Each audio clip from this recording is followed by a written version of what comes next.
हमारे आदमी 9 अप्रैल से 17 अप्रैल तक नवरात्रि प्रारंभ होने के लिए जा रही है। इस समय पर गायत्री का अनुष्ठान कैसे किया जाए, इस नवरात्रि में जब आप गायत्री का अनुष्ठान करने के लिए जा रहे हैं तो उसमें हमें किन बातों का ध्यान रखना चाहिए। यदि आप उन बातों का ध्यान रखेंगे तो निश्चित रूप से आपकी साधना फलित होगी। तो चलिए जानते हैं वो कौन सी बातें हैं, कौन सी 3 चीजें हैं जिन्हें हमें ध्यान रखना चाहिए।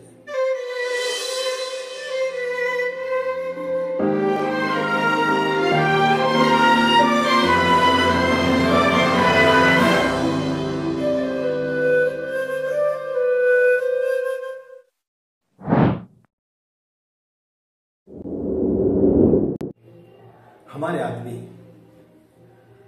नवरात्रि का पर्व प्रारंभ होने के लिए जा रहा है। आप सभी के लिए नवरात्रि पर्व की ढेर सारी शुभकामनाएं। मित्रों,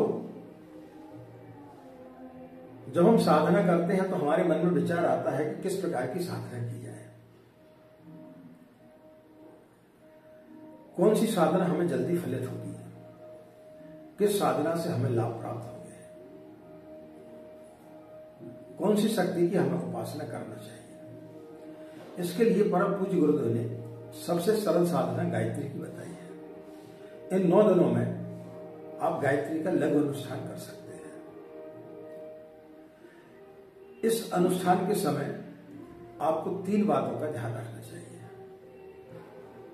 पहला है नियमित संख्या। जब आप जाप करने के लिए बैठते हैं तो आपकी नियमित संख्या निर्धारित होनी चाहिए। उन नियमित संख्या में आपको जाप पूरा करना है। 3 प्रकार के अनुष्ठान माने गए हैं, एक लघु, एक मध्यम और एक पूर्ण। लघु अनुष्ठान में 9 दिनों तक प्रतिदिन 27 माला का जाप करना पड़ता है। मध्यम अनुष्ठान जो कि 1.25 लाख का होता है वो 40 दिन का होता है। उसमें प्रतिदिन 33 माला का जाप करना पड़ता है। और पूर्ण जो अनुष्ठान होता है जिसे हम पुरस्चरण बोलते हैं, उसमें प्रतिदिन 66 माला का जाप करना पड़ता है। एक माला के जाप करने में 5 से 6 मिनट का समय लगता है। कई लोग बोलते हैं कि नहीं उससे कम लगता है, तो फिर वो शायद बहुत जल्दबाजी करते हैं। 5 से 6 मिनट का समय लगना चाहिए। आपको थोड़ा धीरे धीरे करना चाहिए ताकि 5 से 6 मिनट का समय लगे। यानी 10 से 12 माला का जाप करने में लगभग 1 घंटे का समय लगता है। तो 27 माला का जाप करने में आपको 2.5 घंटे का समय लगेगा। 1.25 लाख यदि आप अनुष्ठान करते हैं तो उसमें आपको 3 घंटे का समय लगेगा। और पूर्ण अनुष्ठान यानी पुरुष चरण में आपको 5 से 6 घंटे का समय लगता है। तो 1 घंटे से कम समय में जो हम साधना करते हैं वो नियमित साधना में मानी जाती है। 1 घंटे से ऊपर जो हम साधना करते हैं वो अनुष्ठान में मानी जाती है। और 6 घंटे से ज्यादा साधना नहीं करना चाहिए। कम से कम 1 घंटा साधना करें और ज्यादा से ज्यादा 6 घंटे, उससे ज्यादा साधना हमें नहीं करना चाहिए। तो इन 9 दिनों में आपको नियमित रूप से साधना करना चाहिए। उसका आपको एक क्रम बनाना चाहिए।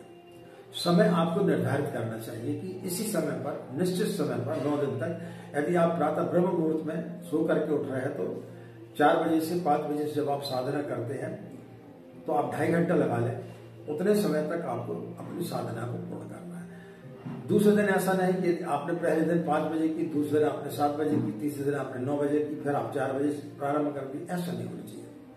आप 3 समय में करना चाहते हैं या 2 समय में करना चाहते हैं या एक ही समय में करना चाहते, इसका आप पहले से निर्धारित कर लें।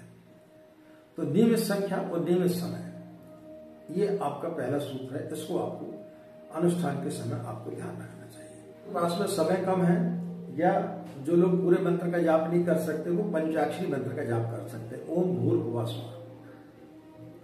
और भी जिनके पास में समय नहीं लेकिन इच्छा है कि नहीं हमें साधना करना है, तो इन 9 दिनों में 108 गायत्री चालीसा का पाठ कर सकते हैं प्रतिदिन 12-12। और दूसरी साधना मंत्र लेखन की, इसमें आपको 2400 मंत्र लेखन करना पड़ता है, यानी प्रतिदिन आपको कम से कम 2 से 2.5 घंटे का समय निकालना पड़ेगा। लेकिन मंत्र लेखन में एक सुविधा है कि इसमें स्नान आदि करने की आवश्यकता नहीं होती, उसमें इसका कोई प्रतिबंध नहीं होता है, तो आप मंत्र लेखन की साधना भी कर सकते हैं। दूसरा सूत्र है, दूसरी बात जो हमें याद रखना है वो है भाव की। जब आप साधना करने बैठते हैं तब आपका भाव होना चाहिए कि आप किस भाव से ईश्वर के पास में बैठेंगे। नीति नियम तभी होते हैं जब आपका भाव सही होता है। तो पहले आप स्थापना कर लें, एक पाटे पर गुरुदेव गायत्री माता का चित्र रख लें और शौच क्रिया करने के पश्चात, स्नान करने के पश्चात में ही आप साधना करें। बगैर स्नान किए हुए साधना नहीं करना चाहिए। साफ सुथरे वस्त्र पहने, हो सके तो पीले वस्त्र पहने और कलश और दीपक रखें। कलश और दीपक साक्षी होते हैं। ऐसा माना जाता है, शास्त्रों में ऐसा उल्लेख है कि जब आपकी मृत्यु होती है तो हम ऊपर पूछा जाता है, आप बोले कि हमने इतने अनुष्ठान किए हैं, तो उसका साक्षी कौन है? कौन बताएगा कि आप सही बोल रहे हैं? तो इस साक्षी के रूप में होते हैं अग्नि और जल, जो कि प्रत्यक्ष देवता है। और सटकर्म आदि करने के पश्चात फिर आपको पूजन करना चाहिए। तो भाव रहित यदि आप साधना करेंगे तो निश्चित रूप से आपकी साधना सफल होगी। आपका मन नहीं लग रहा है, आपके अंदर श्रद्धा नहीं है, 50 चीजों से आप ग्रसित हैं, अनेक लोगों से आप ग्रसित हैं, और फिर यदि आप साधना करेंगे तो वो साधना आपकी सफल नहीं होगी। मन में कई प्रकार के लोग, कई प्रकार की वासनाओं को लेकर के यदि आप चल रहे हैं और फिर यदि आप गायत्री की साधना करना चाहते हैं तो इस प्रकार की साधना सफल नहीं होती है। तीसरा है शिकायत। हम एक दो दिन करते हैं पूजा और उसके बाद में देखते हैं कि हमारा एक काम हुआ कि नहीं हुआ, एक काम हमारा हुआ कि नहीं हुआ। हम प्रतिदिन ईश्वर से शिकायत करते रहते हैं। तो जब तक आप शिकायत करते रहेंगे तब तक आपकी साधना कभी भी सफल नहीं होगी। ईश्वर के पास बैठे, शिकायत करना छोड़ दें। आप जितनी ज्यादा शिकायत करेंगे उतनी आप परमात्मा से दूर होते हुए चले जाएंगे। जब आप साधना करते हैं तो आप ये मान के चलें कि जो कुछ आपको ईश्वर देगा वह आपके लिए लाभदायक है। जरूरी नहीं है कि जो चीज आप मांग रहे हैं वो आपको ईश्वर दे। ईश्वर की इच्छा में अपनी इच्छा को जिस दिन आप समाहित कर लेंगे उस दिन आपका अनुष्ठान पूर्ण हो जाएगा। हर व्यक्ति किसी न किसी रूप से शिकायत करते रहता है। हमसे भी लोग शिकायत करते हैं। एक कोई सज्जन है, वो बार बार कमेंट्स में मैसेज डालते हैं कि आप जो है गुरुदेव से जुड़े हुए हैं और आप लूट रहे हैं लोगों को, आप इतनी परामर्श शुल्क लेते हैं। तो गुरुदेव ने ये नहीं बोला है कि आप अपने घर परिवार को त्याग करके उन लोगों की सेवा करें। परिवार को चलाने के लिए अर्थ की आवश्यकता होती है। अन्य लोग हमसे बहुत ज्यादा शुल्क लेते हैं, कोई 11,000 ले रहा है, कोई 7,500 रुपये ले रहा है, कोई 5,000 ले रहा है। उस आधार पर हम बहुत कम शुल्क लेते हैं। जब हम नौकरी करते थे उस समय हम लोगों को फ्री में बताते थे। इतने वर्षों तक हमने फ्री में सेवा की लोगों की। लेकिन आज हमारे पास में आय का साधन सिर्फ यही है। जब साधन हमारे पास में कोई अन्यत्र नहीं है तो परिवार को चलाने के लिए कोई न कोई एक राशि तो निर्धारित करना पड़ेगी। इसके बावजूद भी हमें कई प्रकार के लोग जो है बेवकूफ बना देते हैं। बोलते हैं गुरुजी बता दीजिए, हम आपको फीस जमा कर देते, बाद में फिर फीस जमा नहीं करते। जबकि अन्य कोई भी ज्योतिषी इस प्रकार से नहीं करता, पहले अपनी फीस जमा कराता, उसके पश्चात आपको बताता है। लेकिन उसके बावजूद भी हम सोचते चलो ये आदमी अच्छा होगा, दे देगा, लेकिन नहीं देते। तो शिकायत तो बहुत लोग करते हैं, हर व्यक्ति जिंदगी में शिकायत करते हुए चला जा रहा है। उन शिकायतों के आधार पर यदि हम चलने लगे या आपका परिवार चलने लगे तो फिर बड़ा मुश्किल हो जाएगा।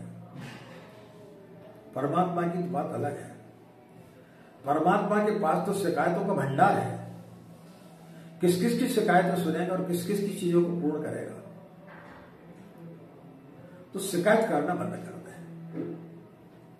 इन 3 चीजों को यदि आप साधना काल में ध्यान रखेंगे तो निश्चित रूप से आपकी साधना को फलित होने के लिए कोई नहीं रोक सकता।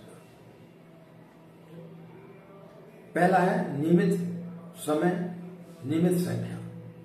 दूसरा, स्थापना करने के बाद में अपने भाव को जागृत करना। अपनी श्रद्धा और विश्वास के साथ जितना आप करेंगे उतनी जल्दी आपकी साधना सफल होगी। तीसरा है शिकायत करना बंद कर दें।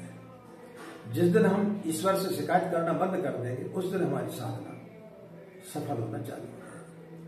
तो इस नवरात्रि में यदि आप गायत्री का लघु अनुष्ठान करने के लिए जा रहे हैं तो आप इस प्रकार से अनुष्ठान करेंगे तो निश्चित रूप से आपकी साधना सफल होगी। आज की बात समाप्त। आप सभी के अंदर बैठे परमात्मा को हमारा प्रणाम। हमें आगे दें। नमस्कार।